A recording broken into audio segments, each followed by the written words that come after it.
taken by the youth. We are the youth, we take this initiative. It basically, Khushhali ki dastak, it's an Urdu word, and in English we can say knock of happiness or knock of prosperity.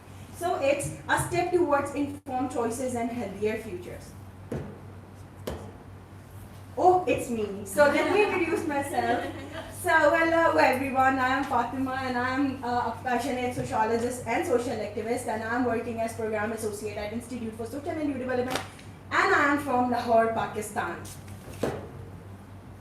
So let me tell you first the current state of our Pakistan's population. So we are currently ranked at 5th most populated country in the world, as we have population 241.49 million, and it is expected that it's projected that we will touch 325 million by 2050. So if we talk about maternal health, so let's see what is the statistics we have. That's 11,000 maternal death occurs annually in Pakistan, and 34% people use contraceptive. And if they use 52% use contraceptives, then we can say that we can touch 3,800 mothers will be saved if we use our contraceptive use percentage will be increased. So as of 2030, 66 abortion occurs each year per 1,000 of reproductive age in Pakistan, and we can translate it to 3.8 million abortions nationally. So this, I have one national fact sheet. It is made by UNFPA. It is created by the UNFPA. And if you want the details, I have with me, so you can take from me. So, all right. So this is the if you look at this pie chart, so it shows that our urban population is 37.7 and rural population is 62%. So which one is more? Anybody? So it shows that rural population is more than urban. So what we are saying, it means that we have to work for rural, we have to do initiatives, we have to educate these rural communities. So what we plan to educate and give awareness to rural populations. Our initiative, Khushhali for Khushhali Ki Dastak. So our plan is to give awareness on SRHR, safe abortion, and family planning. And as you can say, why unwanted pregnancies and unsafe abortions are in our rural areas, because there is lack of awareness, you can say education, and unwanted pregnancies. So it's an unmet family planning too. So this is what when we thought, and one of very important statistics I want to share it with you, that 85% of women in our rural area are attended by unskilled birth attendants. So that's why you can say many deaths occur due to this in our rural population. So we thought to do something for this. So here are our initiatives. So these are interventions that Khushhali Ki Dastak is doing. This interventions we are. So you can see the pictures. These all are of mine. This one is mine. This is just one mine. So first is theatre performances. So through theatre performances, we raise awareness on safe abortions and sexual reproductive health and rights, and also on maternal health. We tell them how you can, what will be the gap between one child and other child, and all the information that can be dissolved by them. So we are very specific with this. So open mic sessions, because what we think is we have to know the experiences and what people are and the women sitting there are facing, what they have, if they want to share some personal experiences. So what we do is we conduct open mic sessions. So the third is tote bag and pot painting workshop. As I love to paint, I love to draw. So what I thought is, this was my idea. I gave to my organization that what we can do is we can plan this activity. So by this activity, tote bag and painting, we engage youth in this, universities, youth, and what we said to them to, we have these things, like we said, gender equality, sexual reproductive health, safe abortions, and family planning. Whatever you want, whatever you think that you can draw, they draw at the tote bag. I'll show, I have some samples with me. I'll show that too. So the fourth one, sorry. So we engaged healthcare professionals too, so that everyone, our audience, if wants some services or they want to know the knowledge information regarding any of our thematic areas, so they always help them, and they always were the part of our sessions. Why art? We thought that art is more catchy, and people understand if they are provided by information in creative way, they can easily get what we want to say, and so what we think too, if in Pakistan, as these are so sensitive topics, so what we thought to use some creative things like painting and theater. So through that we raised, this is why we thought that art will give easily everybody, and it's an accessible for information for everyone. Okay, so beneficiaries, if we talk about our beneficiaries, so over the past 3 years we are working on it, and we have engaged 1,000+ communities, and which includes men, women, and youth. So these are the regions we empower and transform in. It's Islamabad and in Lahore. So there the pictures. I want to show, because I'm presenting Pakistan, I thought to tell Lahore. This is the Pasha Mosque, a famous place of Lahore, and it's Faisal Mosque. It's in its famous place of Islamabad. So if we, I want a quick answer. What do you think? What is this picture giving? What's the perception on this? Did anybody wants to? No? No guesses? Okay, as time is short, let me tell you, these are the men who are attending our sessions, and you can see their face, they are not interested. They are, they are like, okay, what you are saying, okay, say, it's fine. When you are done, do let us know, we have to go to our homes. So this is their faces, so I want to show. But these are our measurable outcomes. We engage men. All men are not same. So some literally have some positive, outcome, and they have feedbacks for our sessions. We break most taboos related to these thematic areas.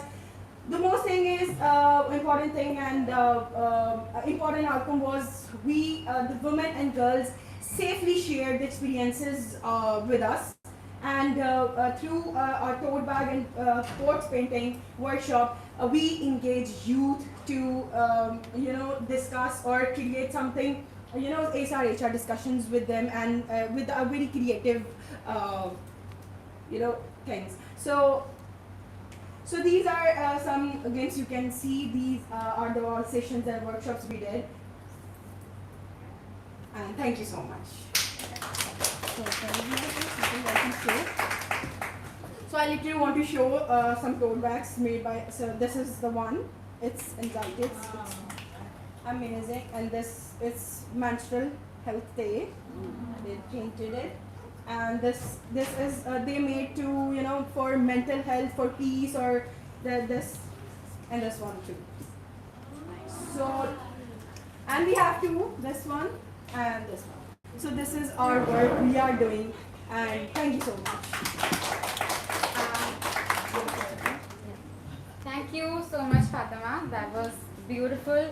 the back especially, I loved them. I think the audience also loved the creativity. Again, advocacy is very, very important, but you can always find different tools, seeing what works best in the context, seeing who you want to approach, in what context you want to approach. But sadly, the men didn't enjoy the theater as much as they were supposed to, so yeah, maybe something else for them. But till then, I welcome the last speaker of the session, Viva. Viva, the management collective member of TIVA for Equality Fiji, lesbian-led organization being around for 13 years and also a collective member of research, a Global South Young Feminist Network that focus their work on SRJ. Viva is a SRHR advocate and also a coordinator of QAQA Grassroots Young Feminist Network. Viva is here. Oh my God! You know, jet lag is so real. I've been sitting in that room all along, waiting for my name to be called. Oh my God. Hi everyone, are we okay? Yes. I'm not gonna bore you, but yeah, I'm gonna try. It's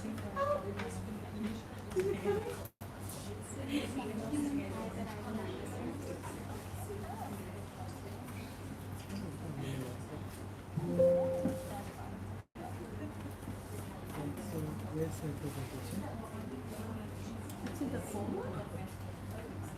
Yeah.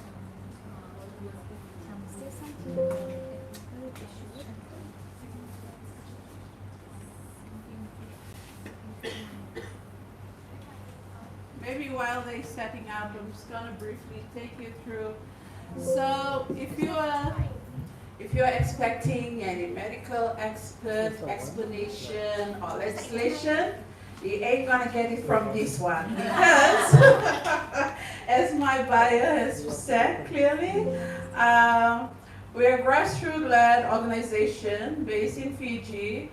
And for those of you, I'm not that well creative than my sister from Cook Island to show up a map, but I also know that we now are the generation of the Google. So if you don't know much about Fiji, I will push like Google Fiji.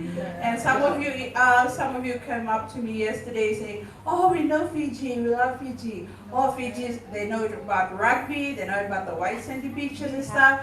But I'm going to show you the reality of Fiji, the underlying politics. Yeah?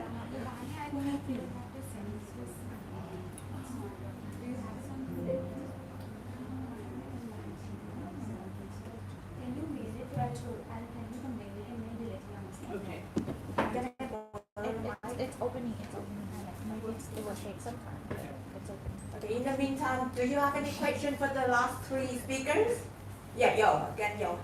Since I had to go to the other one, so my question for you, this was really interesting, and I've been studying about Aboriginal peoples for a long time now, and also about the stolen generation and incident. I was so interested in intergeneration and trauma and this TIC, the trauma info care practices.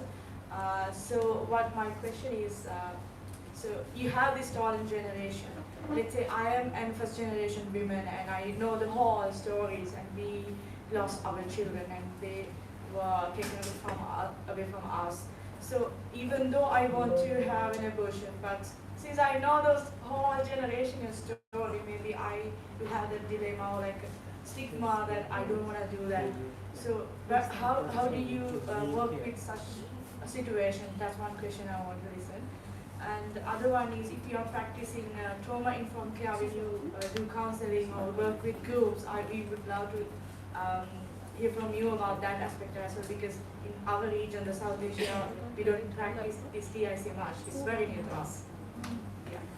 Yeah, thank you. I think it's a really important question and conversation. So for First Nations people in Australia, obviously Australia was colonised by the British, and there was a lot of massacres and displacement of people, and different policies that basically took children away from people and put them into white homes. and you know that sort of continues some of those practices as well as sterilisation of First Nations people. So and the First Nations experience of family and kinship is very different from white people's experience of that. And so from I guess providers of abortion and providers of counselling, we did sort of find that a lot of First Nations people would really struggle with their decision making when it came to pregnancies, because in their culture their family looks after pregnancies, and you know doesn't matter if the person, you know, doesn't feel they can look after a pregnancy or a baby, you know, because it's part of their family. We found that people were putting themselves in really culturally unsafe situations and going to white institutions and hospitals and doctors, because a lot of the Aboriginal controlled health services that we had were kin, they were family, they were ancestors, you know, they were connected.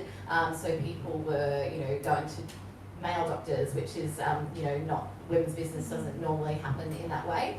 And so we had, I guess, a lot of discovery to do of how we do that in a safe and supported way, not being from the same culture, but understanding that they would put themselves in culturally unsafe circumstances.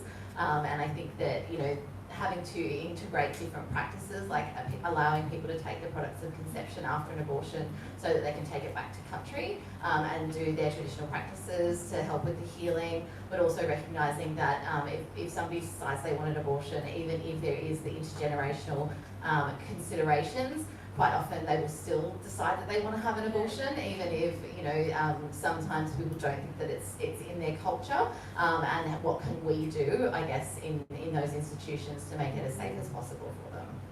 Thank you so much. I think this trauma-informed care practice is very, very new to South Asian region, and especially when we work with women who already had an abortion, and if they have if they are going through a very difficult difficult situations, as supporters, we as people who are giving supports to them, as social workers, counselors, it's really important to practice ESC with us. So I think I will definitely reach out to you to learn more about that, and I invite others as well to reach out to them and learn about trauma-informed care practices, but the practice is really important to us to integrate into our practices. Thank you so much.